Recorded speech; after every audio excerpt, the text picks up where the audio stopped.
So what's good, TMG fam? It's your boy Ellen. I'm back with another reaction. How y'all feel? Welcome back to the channel. Salute.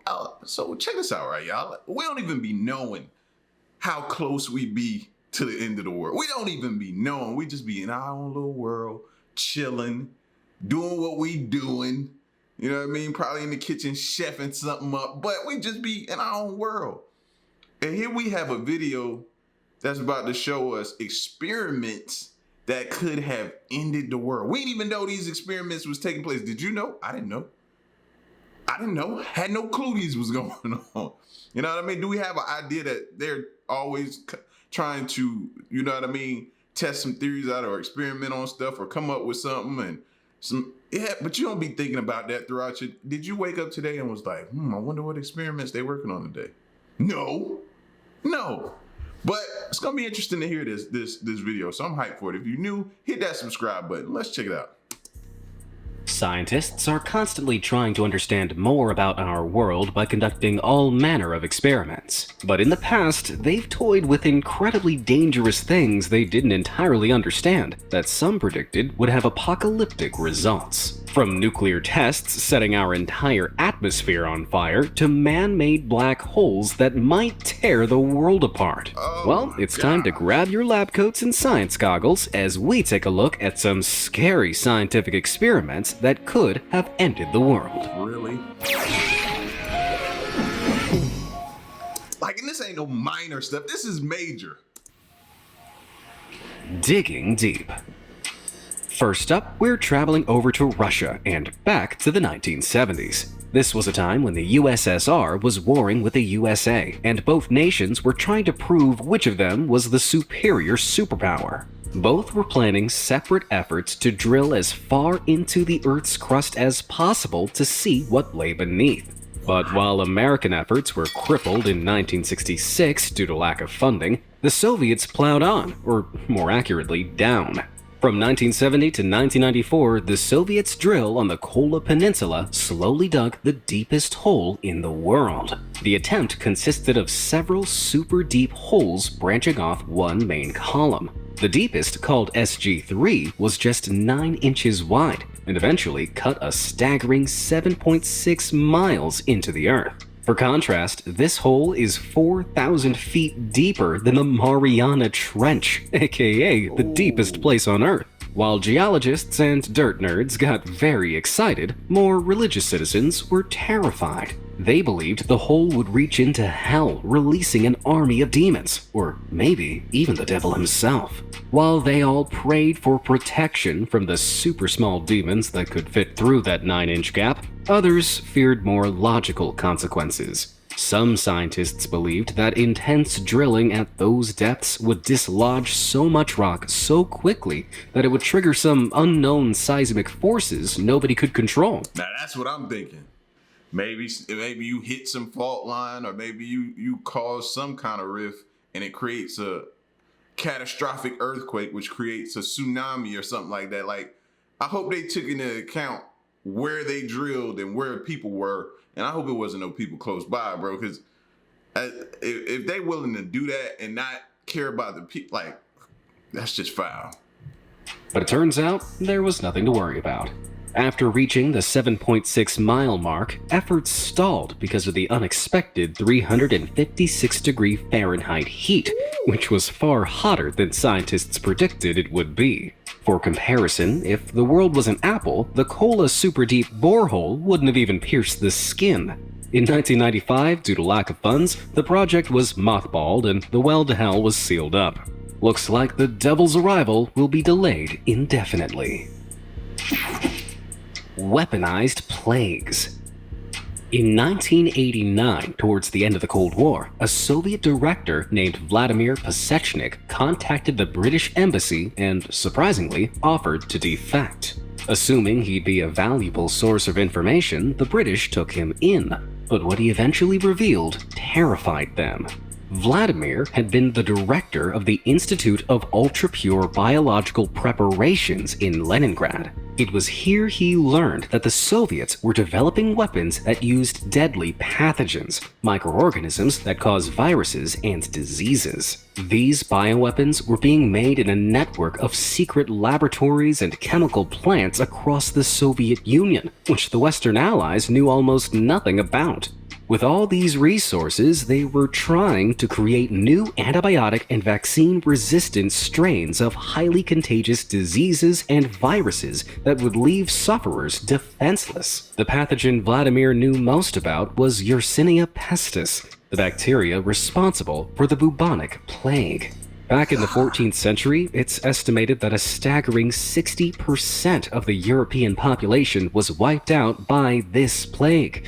Did this mean the Soviets were planning round two? Chillingly, Vladimir revealed that they'd already successfully weaponized one variant of this plague and were testing it in warheads that could target anywhere in the world. If what Vladimir had said was true, then the Soviets had plans to wipe out entire populations with the push of a button. Britain's suspicions were only deepened in the 90s, when espionage experts found gut-wrenching proof of the facilities Vladimir had detailed. But following the collapse of the Soviet Union in 1991, the facilities went dark. What's most terrifying of all, though, is that it was never revealed just how big this germ warfare effort was, or what's happened to it since. Moscow has assured the rest of the world that That makes me extremely nervous for what's going on in the world right now. That makes me extremely oh my gosh, bro. Why do we listen to this again? Russia no longer has a biological weapons program, and I, for one, really hope that's true. Just imagine a bunch of new, deadly diseases that are resistant to treatment being released into the world every few months. Yikes. And I thought COVID was bad. Well, before the anti-vaxxers show up and start spamming the comment section at the mere mention of COVID, help me fight back by hitting those like and subscribe buttons down below. Don't do it for me, do it for science. And speaking of science, what world-ending experiment have we got coming up next? Contagious crop disease. Stop. When it comes to food, the world relies on three main staples: corn, rice, and wheat. Together, they make up a huge 51% of the world's calorific intake. Obviously, any disruption to their production causes big problems, but some of the worst come down to blights. These are funguses that make the plants inedible while releasing thousands of spores that can contaminate an entire area overnight. Specific wheat and rice blights, known as Puccinia graminis and Magnaporth grisea, exist in a worrying 80 countries and entered the United States in 1996.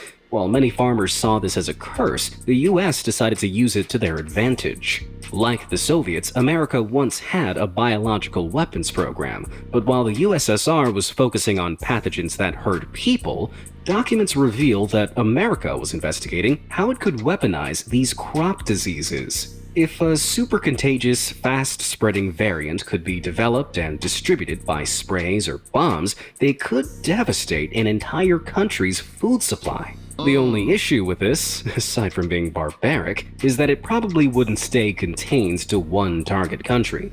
Seeing how widespread, non-tampered versions of the blights are, it'd likely spread to the rest of the world, causing an unstoppable worldwide famine. Nobody knows for sure if the US has ever used or even tested this catastrophic crop disease, but as a man whose diet consists almost solely of pizza, I really hope they never do. Alien apocalypse. How does this make y'all feel to hear some of these things that were in the works?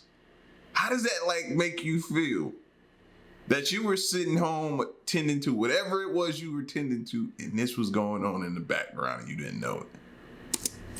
Back in 2020, the US Defense Department released historic Navy videos of unidentified flying objects that it scarily couldn't explain. Some of these objects were flying over the Earth at hypersonic speeds of around 3,800 miles per hour before changing direction almost instantly. something human technology is decades away from achieving. The Defense Department have no evidence to suggest this is alien activity, but on the super small off chance they just might exist, NASA established SETI, the Search for Extraterrestrial Intelligence Unit. For 60 years, SETI have been using radio telescopes to scour the sky, listening for signals coming from other civilizations on planets orbiting distant stars. But so far, they haven't heard a peep. A group of impatient scientists are now pushing for a more proactive program called METI, Messaging Extraterrestrial Intelligence, to take the helm. They want to send powerful messages towards potential civilizations in an attempt to provoke a response. Now, all this talk of sending texts to ET is pretty funny to anyone who isn't a tin hat wearing conspiracy theorist. But on the small chance there are aliens out there, then we could be in big trouble. But he's saying on a small chance that there is. Who would spend that amount of money to set up that type of system to intersect or figure out if there's any type of communication going on out there? Somebody who believes, right? It's got to be more than one, because that took a lot of money to build all of those satellites, bro. That ain't something just cheap. You know what I'm saying?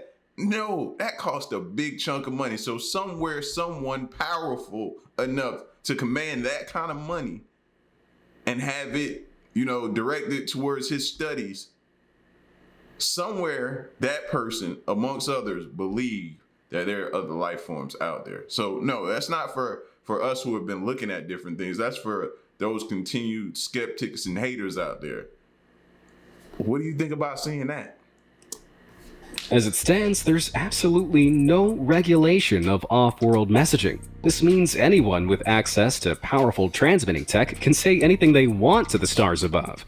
And I mean anything. From terrible insults and your mom jokes to declarations of interstellar war. But if there are aliens out there, they might not see the funny side of such threats. And if those high-tech UFOs were in fact aliens, then it's clear their weaponry would be well beyond our own, leaving us totally exposed and ripe for the, probing. The Trinity Test. On July 16, 1945, the very first nuclear bomb in history was detonated in the New Mexico desert.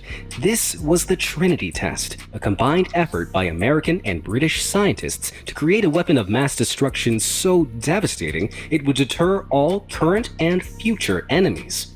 But not every scientist was on board with the idea, like Enrico Fermi. This Nobel Prize-winning physicist was the creator of the world's first nuclear reactor, so he had a pretty solid understanding of the risks involved in this test. He and several other physicists raised a slight concern that detonating the 22-kiloton bomb would trigger runaway fusion, a chain reaction that would set all of Earth's atmosphere ablaze.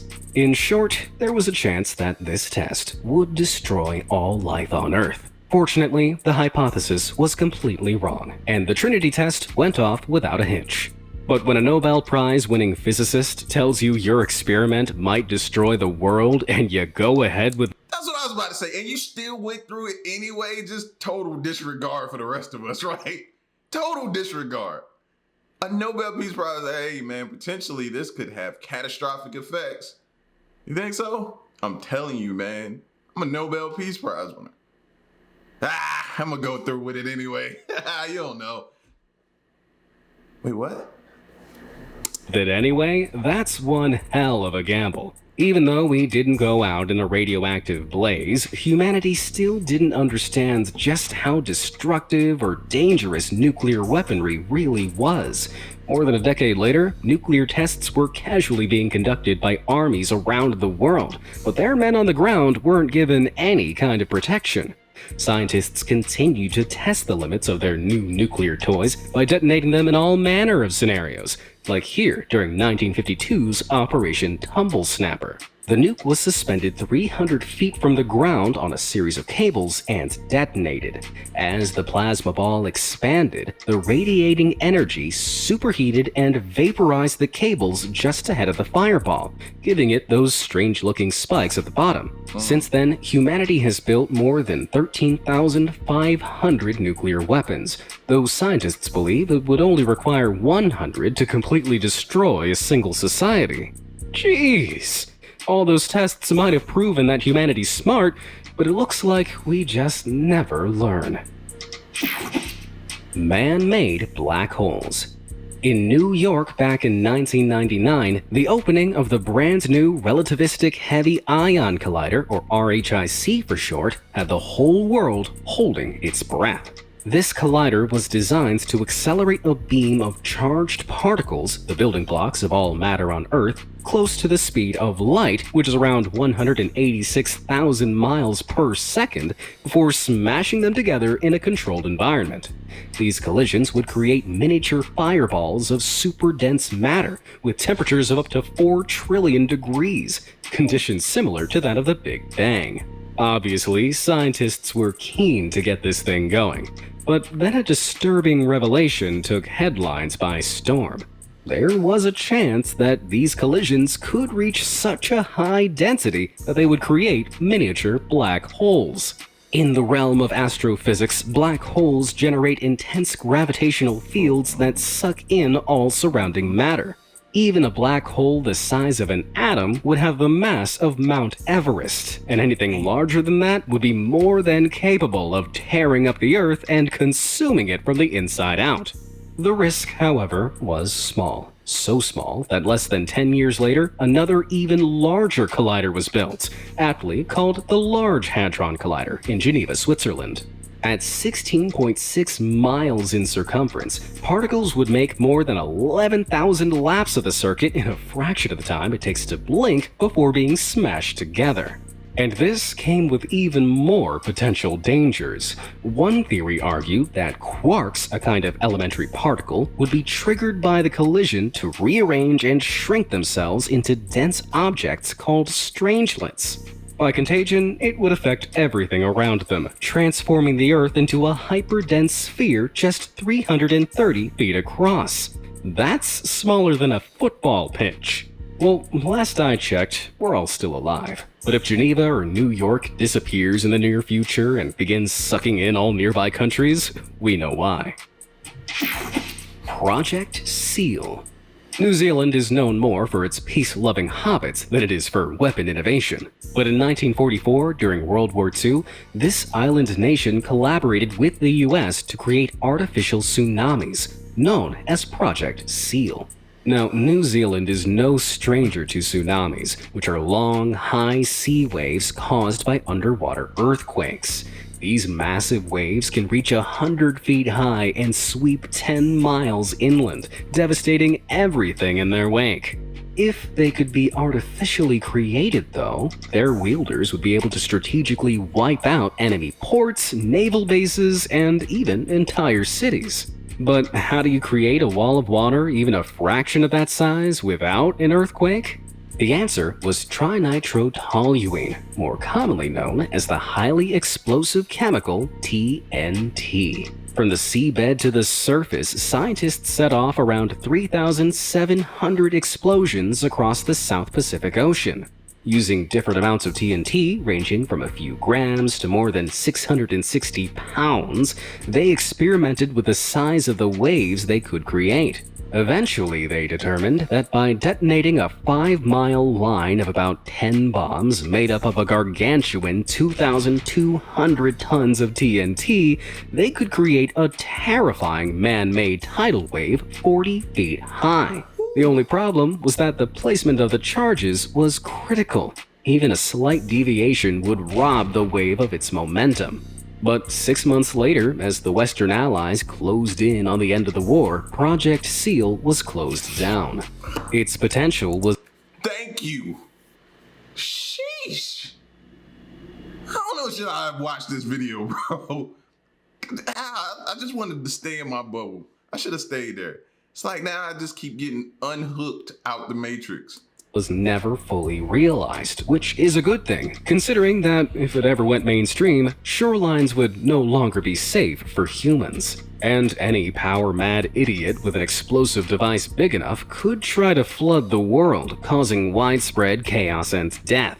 Though that didn't stop scientists from testing out the effect of nukes in the water later on in the 1950s. Off the coast of Hawaii, Operation Hardtack saw the detonation of multiple nuclear warheads underwater, creating gargantuan waves that effortlessly crashed over their ships and quickly swept inland. Fortunately, no country has dared to try recreating Project SEAL with nukes.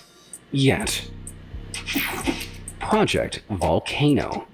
So, we've heard about the world-ending possibility of the first nuke and seen the potentially devastating impacts of nuclear-detonated tsunamis. But what about underground nukes? Okay, when I say it out loud, it sounds way too dumb to be real. But if we rewind to 1988 and travel over to the Soviet Union, that's exactly what scientists were testing. During this period of the Cold War, Soviet scientists were experimenting with the terrifyingly named tectonic bombs at a site in Kyrgyzstan. Their objective, called Project Mercury, was to develop a way of remotely triggering an earthquake by destabilizing seismic forces using an underground nuclear explosion. If they were successful, this would give them the power to create devastating earthquakes almost anywhere in the world. It would be the ultimate underground weapon. While there's no information about how big the underground blast was, the test was a success and paved the way for the much larger Project Volcano. However, Azerbaijan's independence from the Soviet Union in 1992 brought a halt to the experimentations on its soil, and so, mercifully, the project shut down. The most disturbing part of all, though, was that it was hinted Project Volcano was linked to the Soviet idea of nuking Yellowstone National Park in the USA. Yellowstone is situated on top of a supervolcano, which, if it ever erupted, would be approximately 1,000 times more powerful than a regular volcano. The amount of ash and debris hurled into the atmosphere would blanket most of North America, killing countless plants, people, crushing buildings, blocking roadways, and grounding all air travel. To the Soviets, planting a nuke underground to trigger this mega eruption must have seemed like a surefire way to win the Cold War. But they might not have realized that all that ash could block enough sunlight to temporarily cool the entire Earth. This would have resulted in worldwide crop damage, leading to vast famines that, depending on how long Yellowstone erupted for, the world might never have recovered from. Phew! Thank the Kremlin that the Union fell when it did. Starfish Prime. So, man has tested nuclear weapons on land, in the sea, and underground, despite their world-ending potential. Well, at least we haven't been dumb enough to try nuking space. Right? Give it time. You might have spoke too soon. Give it time. Let's rewind to 1962. A few years earlier, America discovered the Earth was encircled by belts of intense radiation held in place by its protective magnetic field. These were named Van Allen belts after their discoverer, James Van Allen. They worried scientists because any satellites or astronauts sent up to space would be exposed to this radiation, with potentially fatal results. So they suggested trying to clear them with a healthy dose of nuclear radiation by detonating a nuclear weapon in space. Van Allen himself predicted that the weapon's radiation wouldn't affect the belts in any way. But Van Allen was wrong. Very wrong. On the night of July 8, 1962, Starfish Prime, a 1.4 megaton bomb, 500 times more powerful than the bomb dropped on Hiroshima, was launched off the coast of Hawaii. People in the area gathered on rooftops to see if they could spot the event, assuming it would be a brief flicker in the sky. 250 miles above the Pacific Ocean, which is about the height of the International Space Station's orbit, Starfish Prime detonated, and the night sky suddenly glowed bright as day. For 15 minutes, charged particles from the blast collided with the molecules in Earth's atmosphere, and the sky was lit up in rainbow colors that could be seen as far away as New Zealand. While it looked pretty, the blast to the Earth's magnetic field triggered a huge electromagnetic pulse that knocked out radio stations, set off emergency sirens, and caused streetlights to black out across Hawaii. On top of that, the ionized radiation from the explosion created a new artificial radiation belt around the Earth. The belt lingered around the Earth for 10 years, knocking out essential communication satellites that passed through it. It was so much worse than anyone predicted. But if the geomagnetic field had been permanently damaged, the Earth would have been left with no protection from the deadly radiation of space's countless cosmic rays and solar winds. In a few years, this would have destroyed all life on the planet. These results were so shocking that in 1967, the Outer Space Treaty was put into force, banning the use of nuclear weapons in outer space. Well, that's one small step for man and one big lesson learned for mankind. Project CIRRUS. We all wish we could control the weather, but back in the 1940s, America took... Y'all heard that statement, right? But we know what we've heard so far. There's speculations that what? Okay. All right. I ain't gotta say it. We've been watching. We know. All right. Took that wishful thinking a little too far. The US is struck by an average of 17 hurricanes every 10 years, which cause hundreds of billions of dollars in damages. But for all their cyclonic might, they rely on a surprisingly precise and fragile system of temperatures. At their center, warm and moist air rises and is replaced by cooler air. This new air then heats up and also rises, creating a spiraling cycle that develops raging rains, wailing hail, and winds that can reach over 155 miles per hour. After figuring this out in the mid-1940s, US researchers hypothesized that if they disrupted the rising hot air with an injection of a super cold material like dry ice, which is a frosty negative 109 degrees Fahrenheit, they could disable the hurricane. Now, this theory wasn't airtight, and there were a lot of holes in the science, but the temptation of weather control was just too much for the US government to resist testing. So, in 1947, Project CIRRUS took flight. A plane was flown above the Cape Sable hurricane, which was heading harmlessly out into the Atlantic, before the plane dumped 180 pounds of dry ice into its swirling clouds. But what happened next? This ain't about to be good.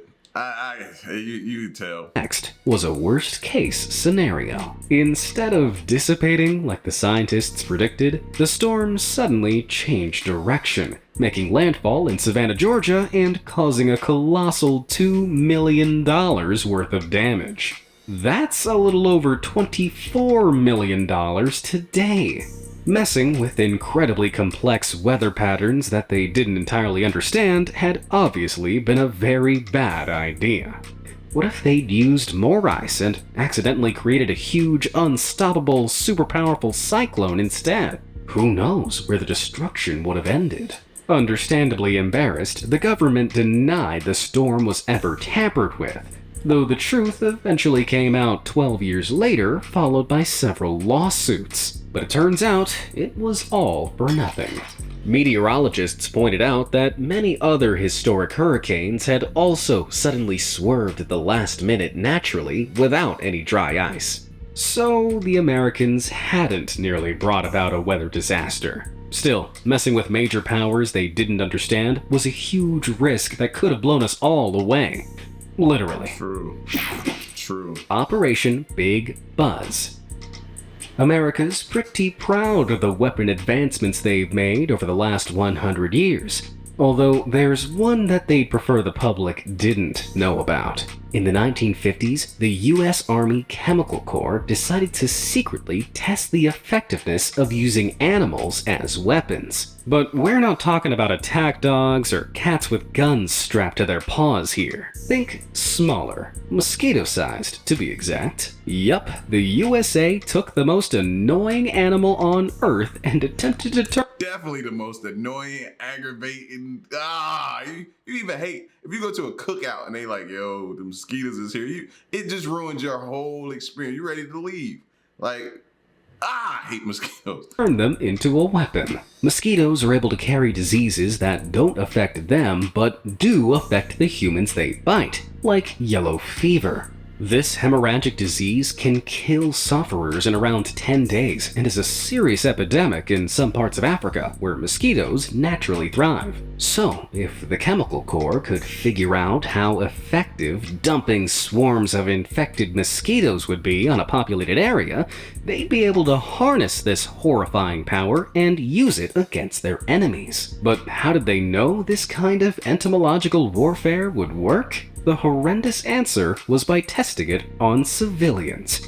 Their own civilians. In 1955, Operation Big Buzz was conducted by releasing more than 300,000 uninfected mosquitoes into Savannah, Georgia. Wait, the same city that was later hit by Project CIRRUS? Jeez. Why y'all keep picking up? I'm about to call my pops. He gotta move. He lives in Savannah, Georgia, bro. He gotta move. That's it. That's final. Well, he gotta go. This is crazy. Those guys just couldn't catch a break. Then, in 1956, a further 600,000 mosquitoes were released into the residential areas of Avon Park, Florida. The Corps then estimated how many mosquitoes had entered houses and bitten people by the number they caught in baited traps laid about the city. After they gathered the data, they determined that the cost of releasing these infected mosquitoes into major population hubs would be just 29 cents per death. That was frighteningly efficient, though that wasn't the only issue. In case anyone has tried recently, you can't control mosquitoes. Increasing their populations artificially could lead to an uncontrollable reproduction rate, leading to billions, if not trillions, of mosquitoes swarming entire continents. Ain't enough off on the shelf of the stores for us to combat that amount of mosquitoes, bro. Ain't enough off, tiki torches, none of that type of stuff you can put up, screens. No, it ain't enough.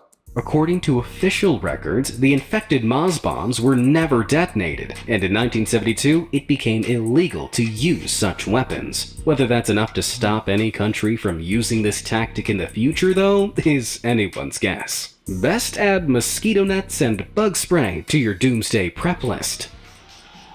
After that, I'm amazed any of us are still.